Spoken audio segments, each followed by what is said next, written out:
one little thing that could go wrong or will go wrong. Mechanical failures, weather, human breakdown. People fall apart up here. You know, it's a very hard environment.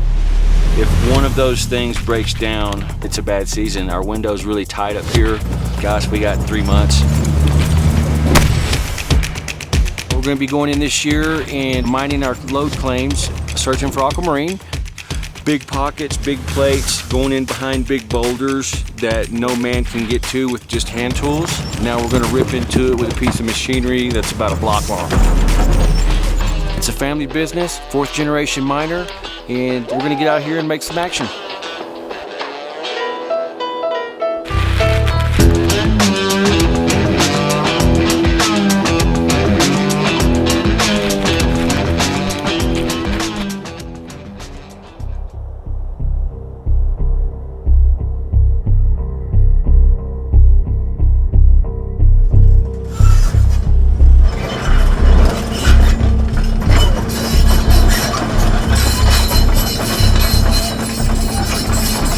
Tracie Cardwell, owner of the Antero Treasures mining claims, famously known as the Blue Star claims. We're going to be going in this year and searching for aquamarine. It's a family business, 4th generation miner. My grandpa, his dad, my dad, now me, my sons, my lovely wife. We all mine up here as a family, farm to table, getting the gemstones, bringing them down to our gem store. Quite frankly, we got to hit it big this year to survive. So we're going all out. We're going to move into some new areas. What we're going to do this year is something special. We're going into the snow patch. I think it's going to be one of those, we don't quite know what we're getting into until we get into it. We've got all the history from the previous miners that actually made this mountain famous, dating back to 1890. We've got a wonderful crew, myself, my wife at the tip of the spear, and we look forward to operating in the snow patch and making a little history of our own. I'm Tracie Cardwell. My husband and I own the Blue Star mining claims up on Mount Antero. We've got about 1,600 acres over there. You know, we have a shop down in Buena Vista. We have a little gym shop and I have a day spa. We're so excited about this season and we're right up into the snow patch, right where we've been wanting to get forever. Once you know what to look for, once you get down in there and start digging, once you see the blue, you get the blue fever, it's on, and this is just our way of life and it's our legacy and we're just so excited.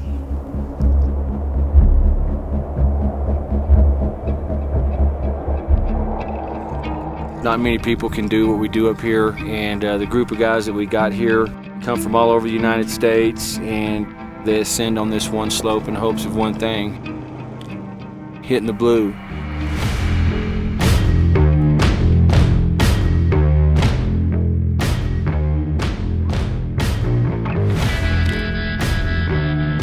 Each year the ice pushes up, it melts, the rocks collapse and move. Push up, collapse, move. So the mountain literally is pushing up, collapsing, and it moves itself in increments down the slope. And it's a constant replenishing of the minerals that are kind of pushing up and moving with the water and melting with the water as the seasons change. So working the alluvial is a constant back and forth, if you will, because it's permeating up and collapsing and gives us fresh minerals. As far as the crew, you know, they get a cut of what we find up here. This is their livelihood. You know, there's a lot of stake. A lot of frustration is going to set in at some point. Guys get fatigued. We're not hitting pockets. We're in between zones. And if we're not getting that production, the frustration builds. It echoes through the camp. And just like with any project, it gets frustrating, I guess is a kind word for it.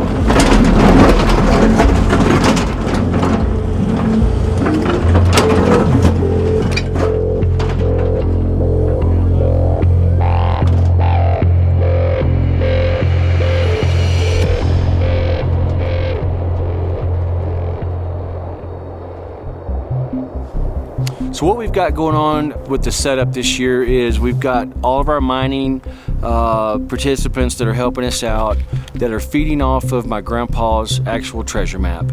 Over the years, as he collected, cut the roads, surveyed, he gathered a detailed map that covers several areas on Mount Antero that he narrowed down through years and years of work that, hey, these are the most valuable spots, and told me many times, grandson, you got to hit these spots once you get up and running.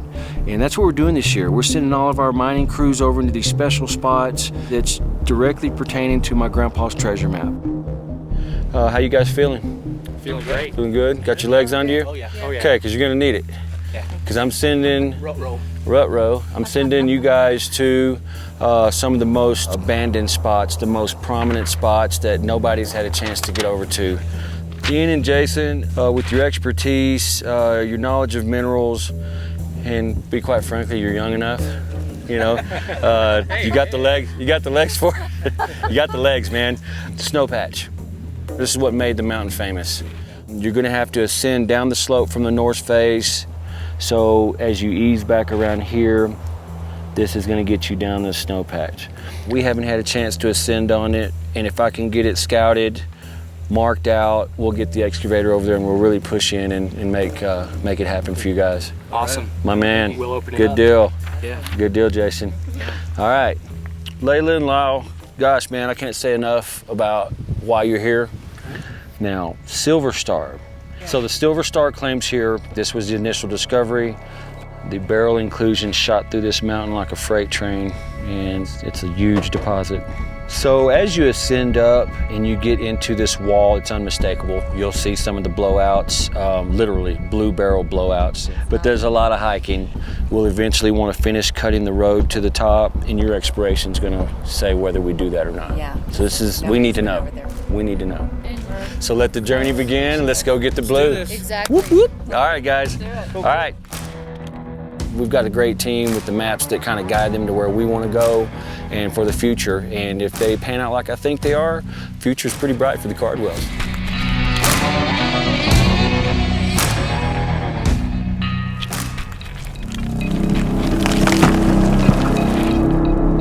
There are a lot of very interesting and different minerals that you can find on Mount Antero, but the king of them all is aquamarine.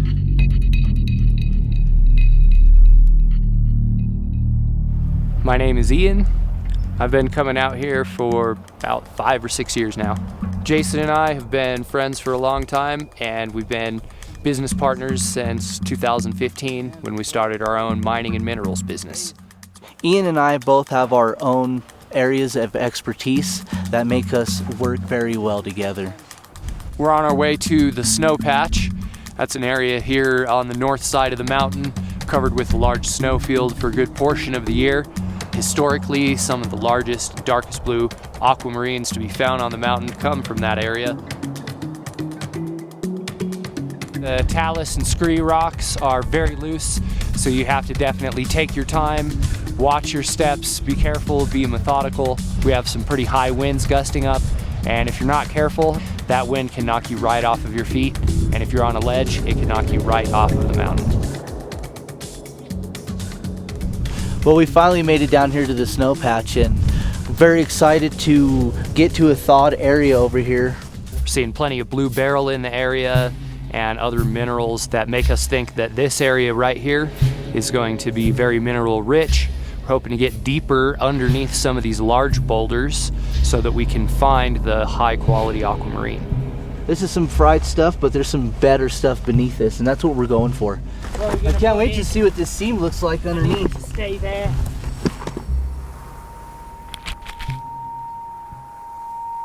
We're about to climb the hike from hell.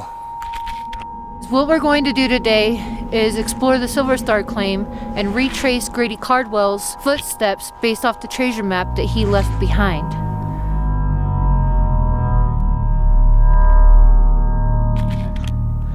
My name's Layla, and I've been mining since I was 2 for a total of 33 years. I was actually born into a family of miners. As far as livelihood goes, mining is my entire livelihood. That's what I do. I like to stay up on the mountain as long as possible, get up here as early as possible. I never stop and I never give up. My name's Lyle, aka Pookie. Been up Mount Antero. This is my first season. It's only been a couple of months. We still have a couple of months left, hopefully. I'm just beginning to learn about mining. I met Layla about 1.5 years ago, and she's the one that got me into this mess. Well, rumor around base camp is this is a treacherous hike just to get to the Silver Star, or the bottom of the Silver Star. And then it's like 1/4 mile straight up over boulders, cobblestone. I'm not looking forward to it. I don't even know what kind of an angle that is, but it looks straight up from here.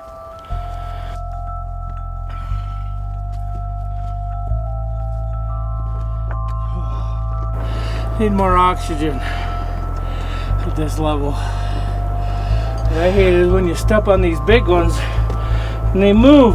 They shouldn't move. We just got done climbing 500-600 feet, maybe more. And now we got to go up this beast right here. We think this cliff is maybe 150, 200 feet, maybe more. On the top side of this cliff, we think there's good mineralization, possibly aqua, but we really won't know until we get up there. So I'm just gonna free solo up, and if I fall, well, more than likely could fall to my death and at least broken bones or something. I'll try and catch her. Maybe.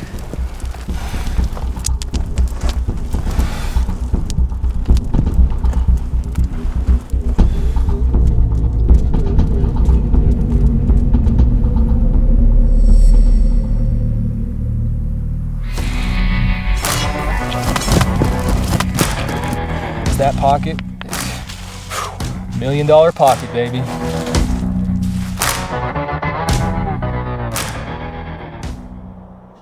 My name is Chris Kyleman. My wife, Adriana, and I have been coming up to Mount Antero for the last 3 years. It's really cool just being up here and being able to make your own day.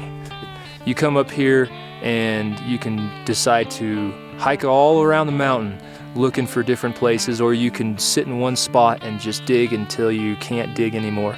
You make your own hours, you make your own day, and it's really cool to be able to do that. I come over here to the north side of Mount Antero because it's well known for its massive crystals. Tracie Cardwell did a lot of digging up here. They found a lot of great stuff, and Craig Cardwell is following in his footsteps. So today I've kind of decided to come over here to this north face and instead of moving real big boulders, just kind of move some of the loose material and see if I can't scratch out some of the float crystals that weather out of these pockets. And it's moved from its home, and it's usually because a lot of geological movement has taken place for that crystal to move out of its pocket.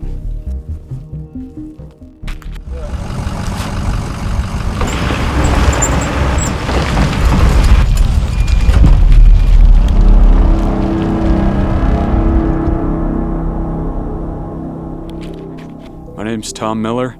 I'm here on the south knob of Mount Antero. I am equipment operator for Craig Cardwell this 2018 collecting season.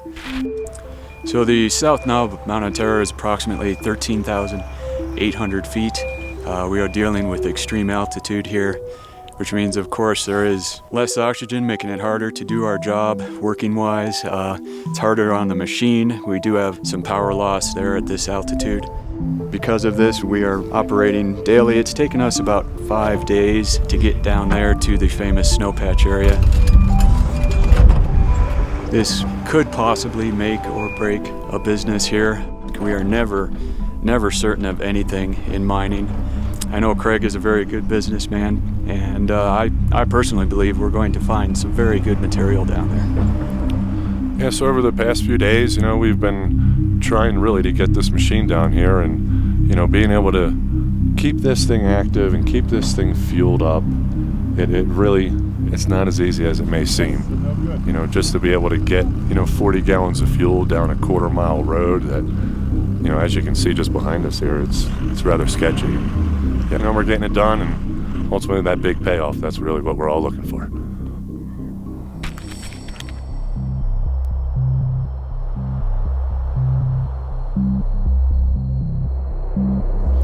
On the steep slopes of Mount Antero, the way that we like to mine is build ourselves a little bench. And when we do that, we often have to move some real large boulders. But in the end, it's worth it because it gives us a good, safe and stable platform to be able to work on, and it allows us to get to the material we want to get to much easier.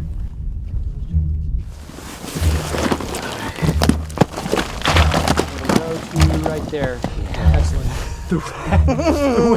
Rock my baby. I wouldn't do this, but you know. No! My baby! All right, open up wide legs, let it go through. My busted knee britches out here. You blew out your britches, mate. Damn it. That's all fractured. We know that's loose, that's supporting that. To get deeper into there, we're looking at the potential of removing a large boulder that's overhanging and potentially could fall and crush either one of us at any time if we were working in that pocket. He would have to remove material that's potentially supporting that boulder. There, I think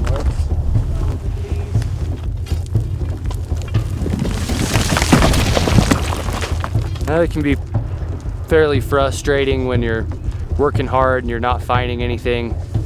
Feel like you know what you're doing and you know good places to look and still don't find it. You know, this is what we use to pay our bills, to earn our own living.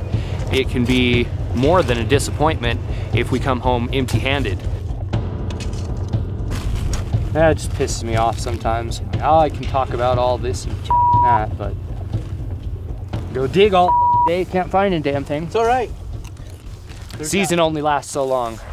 As you follow the fine-grained granite into graphic granite and pegmatite, what that's showing is in those areas that granite cooled more slowly, allowing the minerals within the rock to become crystals instead of small pieces. That's a good indicator for what we're looking for because we want those areas where the magma was able to cool slowly and form the crystals that we're looking for. So the reason why we look for blue beryl and why we like to see it is because beryl is the mineral which comprises aquamarine. Oh yeah, buddy. Ian, just found a nice phenokite, brother. Oh, hell yeah. Oh my goodness, dude, this is a nice Wow, one. it looks like you got into a good pocket of phenokites. Oh, bro. Oh man, yes. Wow.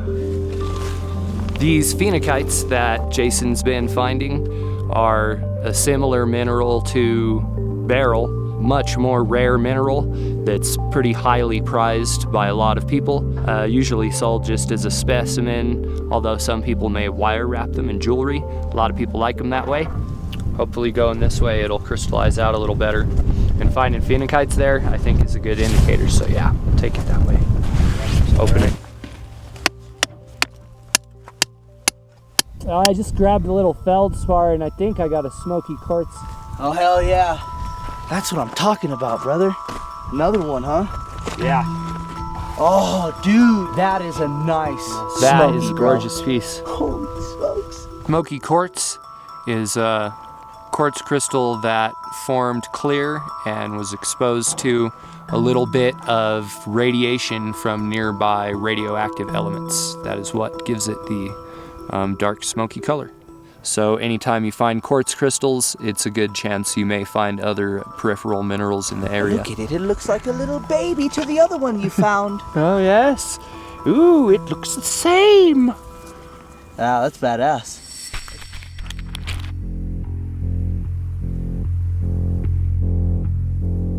What I can see, there's a straight up and down cliff. And I'm gonna free solo up that, continue to explore that for mineralization, make a judgment call where we should go from there.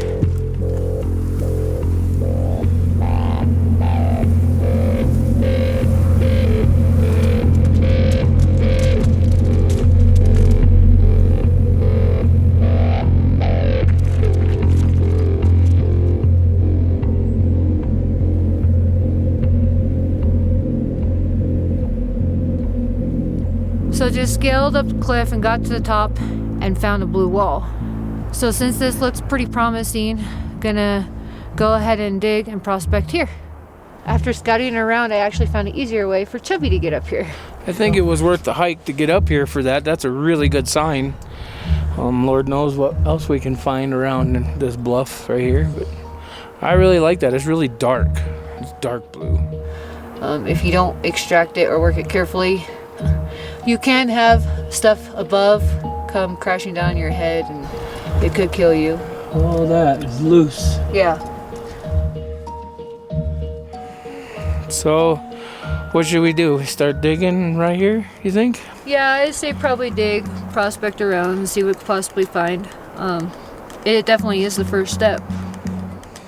So, gonna start working in and breaking up some of the looser rock into the crack next to this blue wall and the crevice where this blue wall and another wall actually comes together, and see if we can possibly get in there and work out some of these crystals that are in the crystal pockets. Screwdrivers, chisels, hammers, rock hammer, or any kind of hammer will actually work.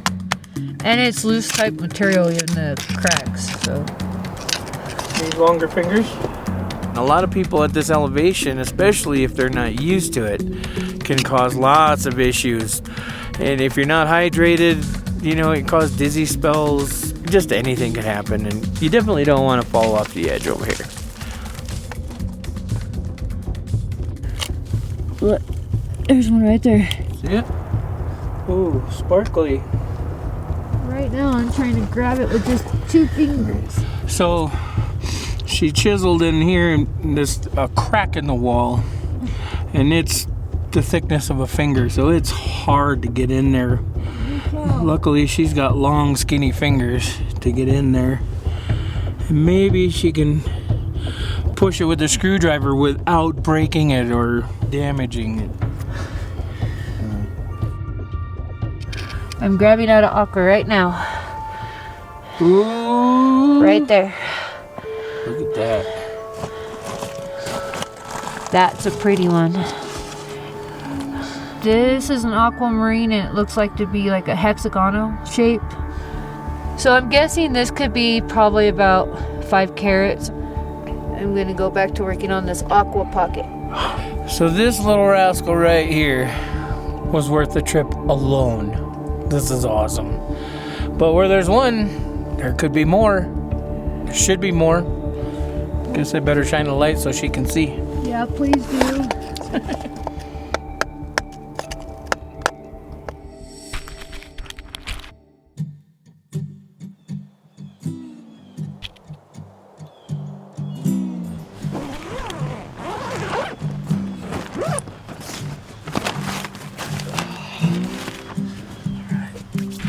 We just woke up. It's about 7:30 in the morning.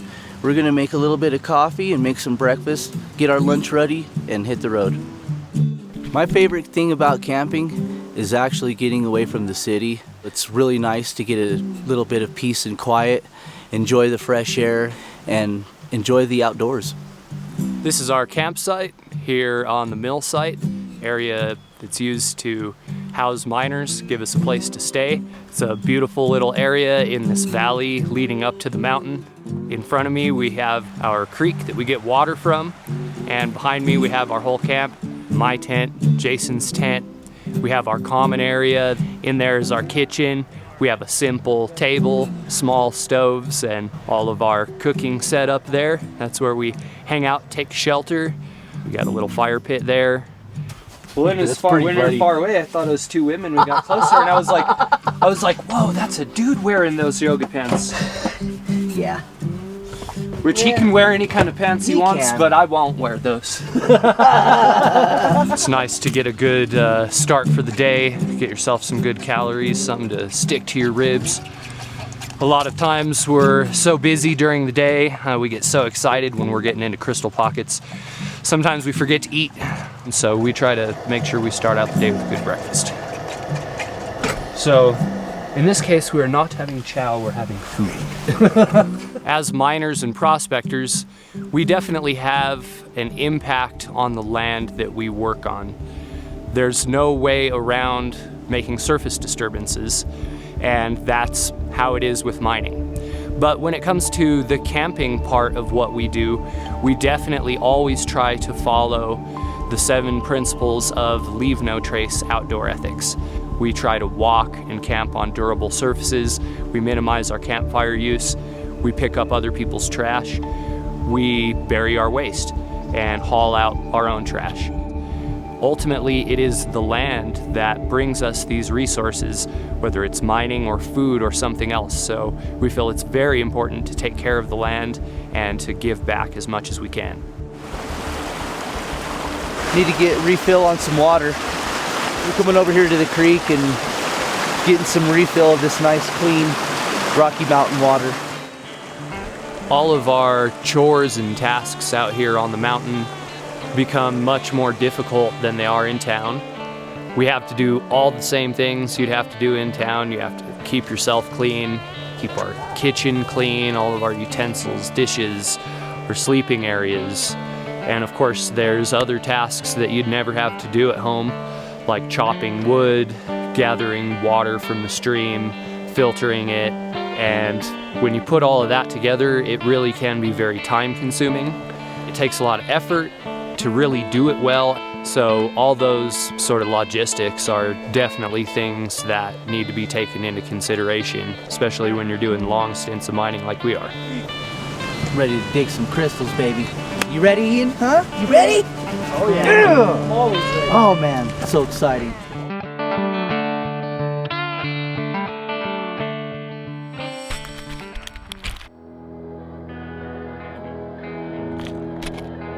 Coming up here, it's rough. This mountain kicks your butt. From the time you hit the beginning of the trail, you know, it's knocking you around the whole way up, to the time you get up here and the sun's beating down on you and the different weather's beating down on you. And it's a cost. It's a cost of gas, it's a cost of time, all the heartache and all the struggles you put into this mountain. You're just hoping that it pays off. You're hoping that you find that next big pocket that just gives you, you know, that aha, I did it moment, and this made it all worthwhile. That's freaking huge. Oh my gosh. Dude, get over here, man. Nice crystal. Wow, that's a big smoky just rolled out of here. And there's just so much still here. I mean, this is why I come here and scratch around, because, you know, this kind of stuff is just in the loose scree. I mean, this is a nice smoky. It doesn't have a real jet black color, but it's got great form. Nice point, nice termination. You chip this thing up here and, you know, you just devalued it by more than half. Man, if this is any indication of more stuff in here, I gotta keep going. To have room to grow that big tells me that there's probably some pretty good aquamarine and microcline that had grown with this. So I'm hopeful that today is a good day to find some aqua on top of the really nice quartz crystals.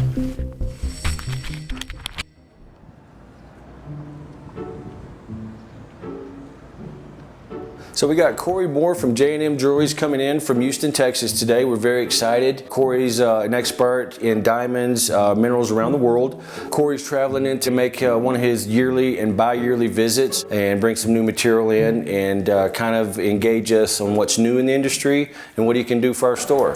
I'm Corey Moore with J&M Jewelry, and I've just flown in from Houston, Texas. We're going to be showcasing some of our Asher and Emerald collection pieces, as well as introducing that line to Colorado and putting some items in their storefront location. We're really excited. Bringing Tracie's ring in. We've worked really hard over the last, over the last 6 months trying to put together her design. This is her upgrade ring. You know, we got married, things were kind of tight, so it feels good to actually be able to upgrade her ring and stuff. She's worked really hard on the design and she doesn't know it's coming, so this is gonna be a great surprise for her today. This worked perfect, man. The symmetry was just unbelievable. Diamonds from Israel, aquamarine from Mount Antero, input and design from you and the boys in New York. This is what it's all about. Totally love it. She's gonna totally love it. Oh, there she is. Oh, man. Hi, honey. Hey, babe, look who showed up. Doing well. Good. Good to see you. Good to see you as well. Good to see you. Yeah, he's ahead of the curve on the delivery of the you-know-what, your ring. What? Yeah, it's here. Check this out. Oh my gosh. Oh my gosh. He finished it early. Oh my gosh, Corey. Oh my gosh. That's beautiful, gorgeous. isn't it? Yes. Oh my It's gosh. y'all's design. I mean, You designed it. You just made it come to life. Does it fit? Yeah. Fifth Avenue Tracie now. That's the new nickname, Fifth Avenue. I love this. Corey made the dream come true. It's gorgeous. Love it. Looks pretty. Sure. Thank you. It's y'all's so design. We just much. made it come to Thank life you. for you. Love it, baby. I love it. Raised complete. Great job, brother, as always. Thank you, Craig. Love it. Thank you.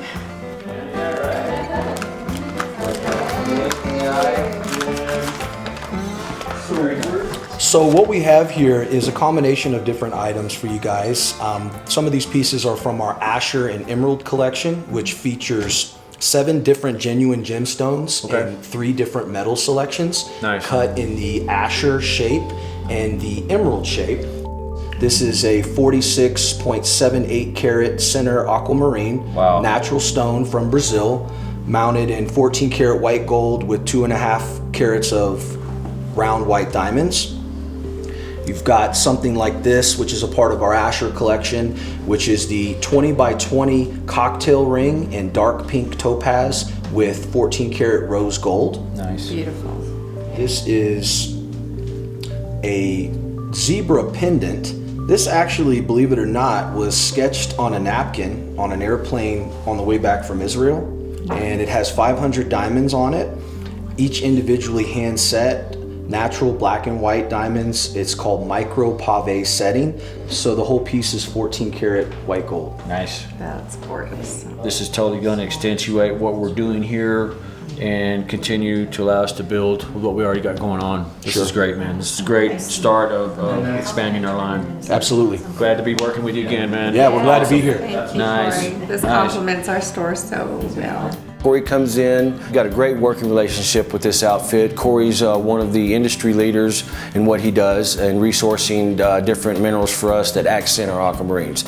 So it's great to have him up here, great to have him part of our community again, and let's get that guy up on the mountain and have some fun.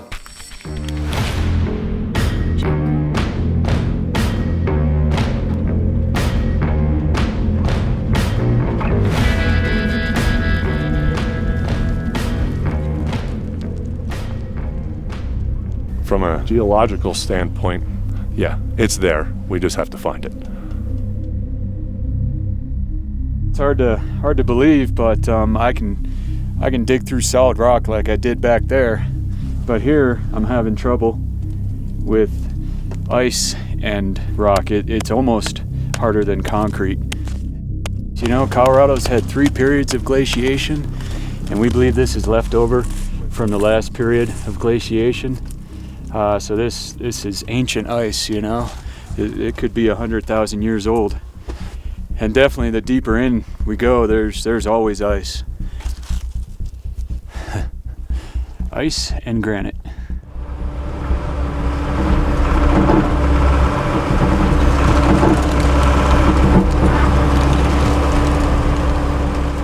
I also always have to remember this is 48,000 pounds of steel sitting on somewhat loose ground.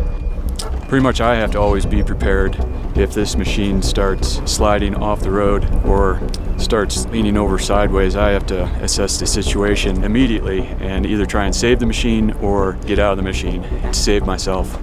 Ahead of me, this is unconsolidated, loose ground, so I always have to make sure I'm safe. I always pack down the outer berm with the bucket as I move forward. I try and keep my inside track on solid ground as much as possible. My angle grade of the road is a little bit too much right here. I'm gonna have to reach up, bring down some more material to build up my roadbed. My roadbed suddenly got a little bit too narrow for me. I have a 10'6" track width here. I like to have at least 2 feet on the outside track here for safety and stability. Problem is, as I reach out with the bucket to scoop material, I'm pulling the machine downhill. I'm sliding the tracks downhill towards a roadbed that's too narrow. All right, well, we'll back them down. Okay. Nice and slow. We're getting this machine down to the legendary snow patch, and you have to have trust with the person that's next to you when you're doing this stuff. what happened here was I started diving down a little bit too much. I'm gonna reach up as high as I can and make this angle a little bit less on this road bed. Because at this point you can see I can almost reach the snow patch, our target. And at this point all I gotta do is get there. We just keep at it. You know, we got 200 feet to go and we're there. The boss will be thrilled when we get to the target zone.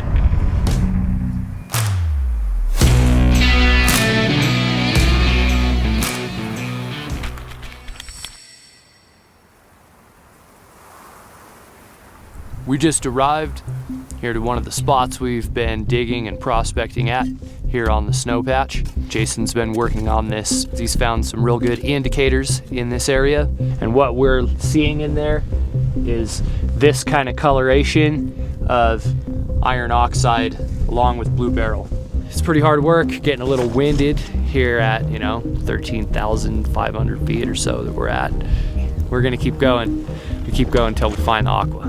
This whole thing comes up all the way back through here, and it comes up into that and it little curves up pocket into there. This, and it curves all the way back down and curves back up like here again.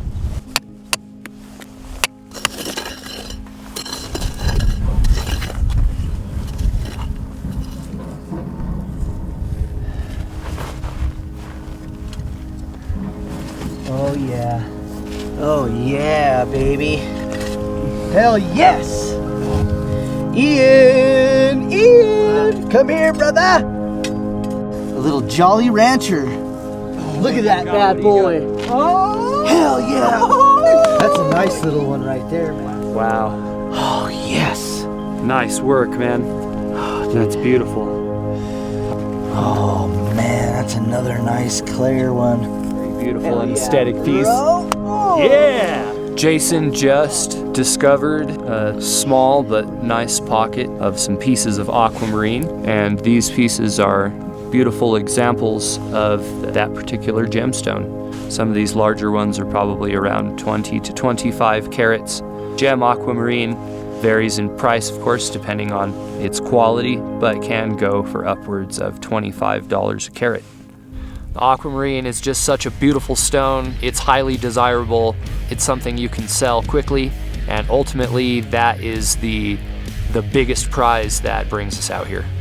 We got some phenicites, we got a nice smoky phenicite combo, and some great aquas. Now at this point we've been having a few collapses with some of the hillside coming down on us, so we're thinking we're probably going to move on from this spot.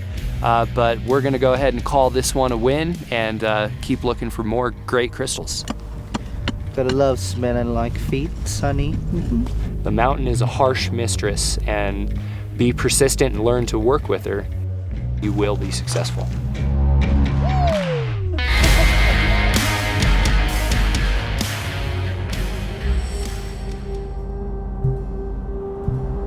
So Craig gave Layla and I this map, and he feels that there's a strong possibility we could hit another lode back up in there. It's dark in there. It's super dark.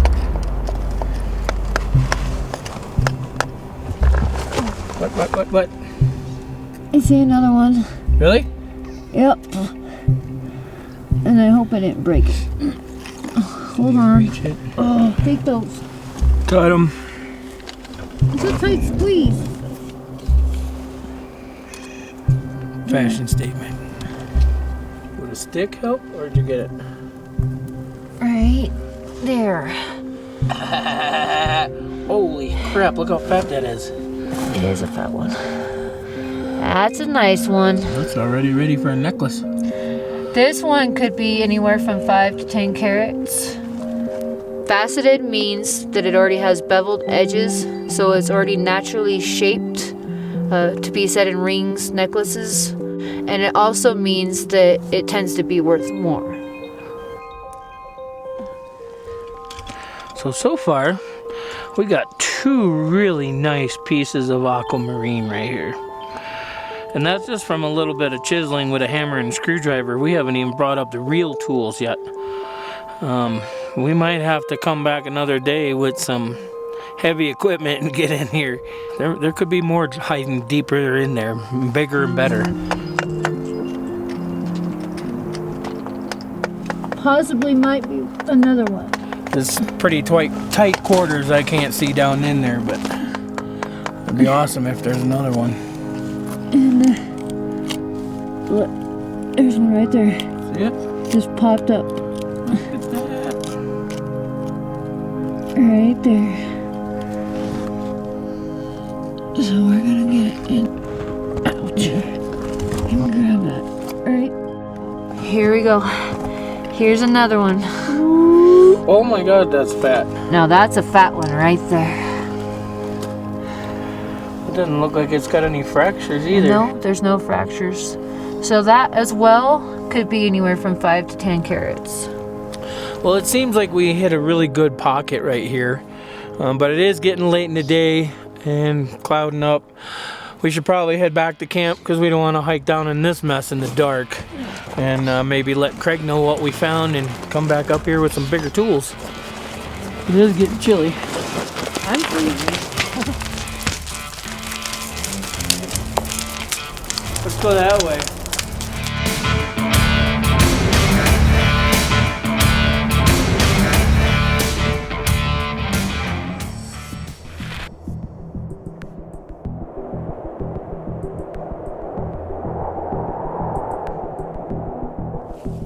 This particular type of digging is more random. We kind of search through to see what has weathered out.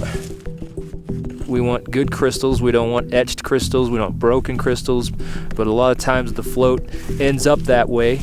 You could easily cover a crystal and just throw it right out of the back. Using a technique that I like, which is kind of building a little bit of a shelf that has kind of an angle to it.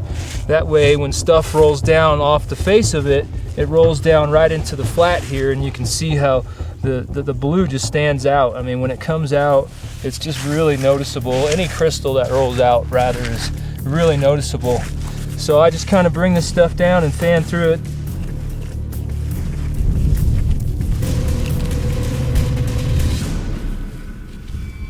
Whoa. There's no way. Oh my gosh. Holy. Woo! Look at that thing. Oh my gosh. There's no way. Oh my gosh. I just thought it was like a blue piece of trash at first. Perfect structure. I mean, you can count them. You can almost look right down the crystal and count all 6 sides. You know, sometimes these crystals just don't have, you know, that real good form to it, but this has got great form. I mean, this is exactly what you want to see in an aqua crystal. That structure is and the clarity and the size, everything's here. This is magnificent. Very clear. Oh man. There's little phenicites. There's a little crusting of phenicites on top and on the side here. This is insane. I mean, I barely wiped my hand across this dirt, and the whole face of this aqua just showed to me, and it just came right out, right here in the loose material. I would have to say this has got to be $30,000+ crystal. I mean, you just don't see them this big on this mountain. Hopefully we can find the source someday, because that pocket is $1 million pocket, baby. Persistence paid off. It makes everything worthwhile. It makes everything I've done and that my wife and I have gone through. We've gone through a lot to be on this mountain, and it just makes it all worthwhile. So I'm gonna go ahead and put this crystal somewhere safe, get a hold of Craig, let him know I'm coming down, and I cannot wait to show him what I have found. He is just gonna be elated.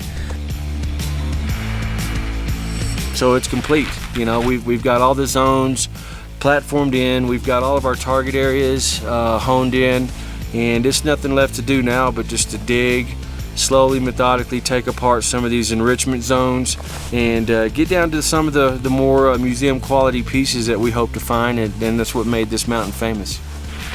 Tommy, Craig's dad, has been wanting to do that for so many years. That's just paying homage to him and to Craig's granddad. To see the geology down there is going to be really amazing. Just really excited to get down in there. Now there's a road over there. There's activity with the mechanized piece of machine. We're actually going where nobody's been able to go before. I think we plan on being in this snow patch area for another 10 years.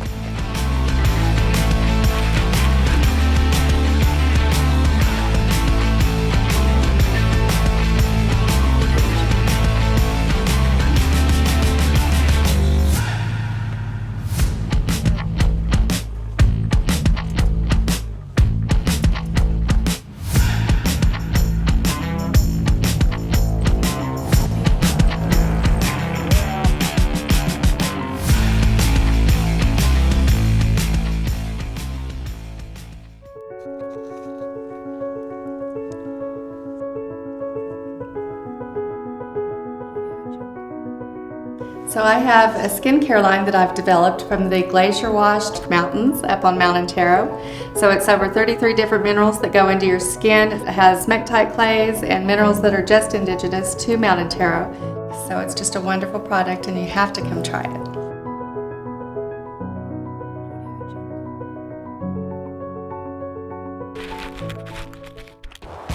When I'm on Antero or about to go up, nothing else will do but the Wildcat 4. 5-link suspension, availability for 4 individuals, gets me the top and back when I need it. All the power and then some.